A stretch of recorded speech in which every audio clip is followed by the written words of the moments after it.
Hello Taurus! Welcome dito sa aking channel, Kapalaran 888 Taurus. Titingnan natin yung week 20 hanggang 26 natin. So, please comment down below if you resonated and use your intuition guys. Gamitin natin ang ating intuition para hindi tayo mahirapan na basahin or intindihin yung readings. Okay. Four of House. So, this one is Four of Wands siya. Okay, lady. Nakikita ko siya dito, isang babae. Maybe she's your mother, she's your sister, she's your person, relationship. Lalaki ka ba na Taurus? Babae or lalaki? You're dealing with your mother, you're dealing with someone na babae. Okay? So, nakikita ko sa'yo dito na yun yung focus mo sa ngayon. I don't know kung anong nangyayari sa'yo, but sinasabi ng bara sa'yo na kailangan mo daw na bigyan ng focus yung babaeng yan. Okay? Because this is new beginnings eh. Siya yung nagbigay buhay sa'yo. So maybe nanay mo siya, or pwedeng nagbigay sa'yo ng pag-asa, someone na tumulong sa'yo para makaraos ka sa buhay. So siya yung focus mo sa ngayon.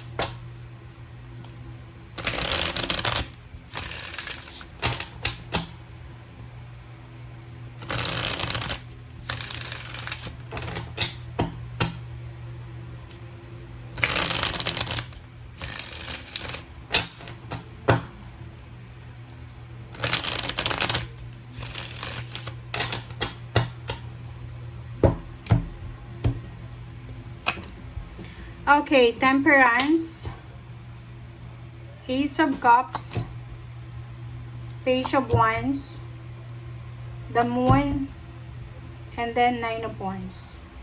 Okay, so yung 5 cards mo dito, sinasabi ng bara sa'yo na for this week, sa linggong ito, kung gusto mo daw na magkaroon ng tahimik, masaya, kompleto, successful, harmonious na family life, kailangan mo daw ng sobra-sobrang pasensya. Okay? So, ibig sabihin dyan, Taurus, na if you're dealing with your mother or with your family, like yung parents, siblings, ganyan, ganito, kung gusto mo daw na magkaroon ng masaya, gusto mo daw na umapaw yung kaligayahan mo, kailangan na sobra-sobra yung pasensya mo. Kailangan humble ka, kailangan marunong kang umintindi. Page of Wands, nakikita ko sa'yo dito, there's a Taurus na lalaki. Okay? Pwedeng lalaki to na Taurus, it's below, below 35 years old, or below 40 years old, parang gano'n. Nakikita ko itong Taurus na ito na punong-puno ng takot yung puso mo. Damon eh. Marami kang kinakatakutan. Nakikita ko sa'yo dito na pagod ka na.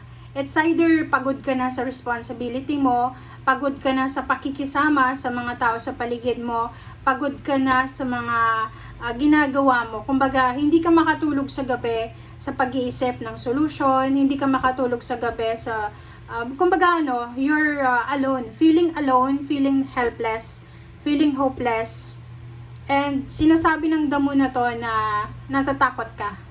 Takot ka sa kung ano yung mangyayari sa bukas or makalawa. Okay. Victory and success. Nakikita ko sa'yo, hindi lang naman relationship yung sinasabi ng Temperance. Even work, job, career, friendship, collaboration, there's a partnership na kailangan mong magkaroon ng pasensya. Kumbaga ang sinasabi ng bara sa'yo na maganda na maging mabuting tao tayo sa lahat ng tao na nakakasalamuhan natin, ano man ang status niya, janitor man siya, CEO man siya, or kung sino man, presidente pa siya, kailangan pantay-pantay daw yung pagtrato mo. Yung victory and success mo daw, okay, yung pagkakaroon mo ng victory and success, nakadepende daw yon sa'yo. Okay, walang sino man ang makakapag-desisyon ng victory and success mo, kundi sa'yo lang, galing sa'yo. Kung gaano ka kadesidido, kung gaano ka kasipag, kung gaano ka kabuting tao, yan yung magdedetermine kung paano or kung saan ka magtatagumpay or kung magtatagumpay ka ba. Okay, Ace of Cups. Sinasabi ng bara sa'yo dito na kailangan daw na pag-aralan mo. You need to study, you need to analyze the situation. Kasi Masyado ka bang mabilis? Mabilis ka bang gumalaw? Mabilis kang magdesisyon? Mabilis kang magalit? Mabilis kang, kumbaga medyo ma-pride ka. Yun ang nakikita natin. So, sinasabi ng bira sa'yo dito, kung masyado kang ma-pride, walang kasigurudahan na magiging maayos ang takbo ng puso mo. Kasi pag ma-pride yung tao, marami kang like occasion or mga situation na posibleng ma-miss kasi may pride ka. Okay? So, yun. Next is page of one. So, sinasabi ng bara sa'yo dito na ikaw talaga ang magdedesisyon. Nasa yung mga kamay kung talagang magtatagumpay ka ba, emosyonal, magiging masaya ka ba sa future, or ano ba yung magiging kahinatnan ng future mo, nakadepende daw yun sa'yo. Okay, next is the shadow side, the moon, diba? Double confirmation. Kasi normally yung shadow side, the moon din siya. So, nakikita ko sa'yo dito, punong-puno ka ng takot. It's either you have anxiety, depression, panic attacks, diba? Yung parang yung nagpapalpitate ka.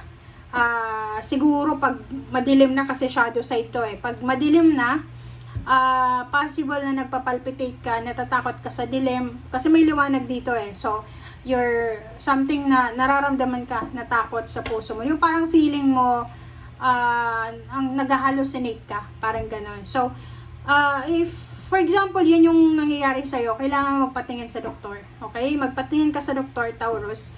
And nakikita ko sa'yo dito, nasa shadow moment ka. It's either you're under attack of spiritual warfare, it's either gayuma, it's either anong tawag dyan? Kasi itong shadow na to, sa dilim to diba? It's evil It's evil.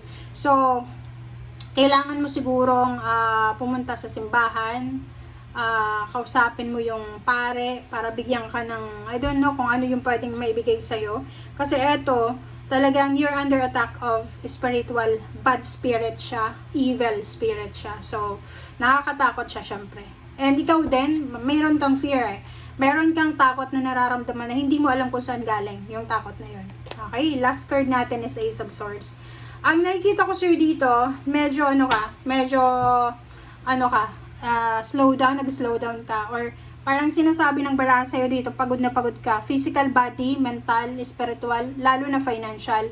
And yung kung ikaw ay under attack ng spells, rituals, mga gayuma, barang, or whatever, talagang yung spiritual mo magiging sobrang pagod dyan. So, Nine of Wands and Ace of Swords, they're contradicting to each other. Sinasabi dyan ng barahan na parang dahil sa pagod mo is like for example spiritual na pagod or financial or emotional na pagod, posibleng mawalan ka ng gana sa lahat, 'di ba? Yung parang mawalan ka ng ganang mag-apply ng trabaho, magtrabaho, yung parang paggagising mo sa umaga, you're not grateful that you're alive, parang gano'n. Yung parang mawawalan ka ng interest. Nawawalan ka siguro ng interest sa mga nangyayari sa paligid mo. Ang nakikita ko sa'yo dito, kaya nakafocus yung 29 sa'yo na lady, babae. If you're dealing with your family, especially mother, kailangan mong kausapin yung mother mo. Kasi, alam nyo ba, yung nanay natin, kumbaga, hindi tayo mabubuhay tayo dito sa mundo kung walang mother, syempre. Okay? And, sinasabi ng sa reincarnation yan, na tayo yung pumili ng nanay natin. Okay? Yung tatay natin, hindi tayo yung pumili niyan. Ang nanay talaga natin, siya yung pinili natin. Kung, halimbawa, nag-reincarnate ka, pinipili mo yan na siya yung gusto kong maging nanay. So, if there's something na hindi maganda sa buhay mo ngayon, connected sa parents mo, there's a bad karma na posibleng dumating dyan sa'yo. Okay? Nakikita ko sa'yo dito na siguro kailangan mong humingi ng tawad sa magulang mo. Or maybe you need to ask forgiveness or apology to someone na nasaktan. Okay? Alam nyo ba na may kasabihan tayo? Yung matatanda, may kasabihan talaga yan. Na yung anak, or kung hindi ka man anak, kahit pamangkin ka lang or apo ka lang, pag wala tayong modo, wala tayong galang sa mga matatanda, walang asenso yung darating sa buhay ng tao. Okay? Naniniwala kayo sa ganyan. Maniwala na kayo sa ngayon kasi yan ang kasabihan. May nakita ba kayo na mal-edukado, yung parang walang galang sa mga matatanda na asensado? Di ba wala? Di ba? So, etong nakikita ko sa'yo dito, may pumipigil sa'yo eh. It's evil spirit. So, magpatingin ka kaya sa mga spiritual healers. Baka makita nila na binabarang ka, kinukulam ka, or mayroong ginagayuma ka ng karelasyon mo or kung sino man. Okay? Thank you guys. Bye!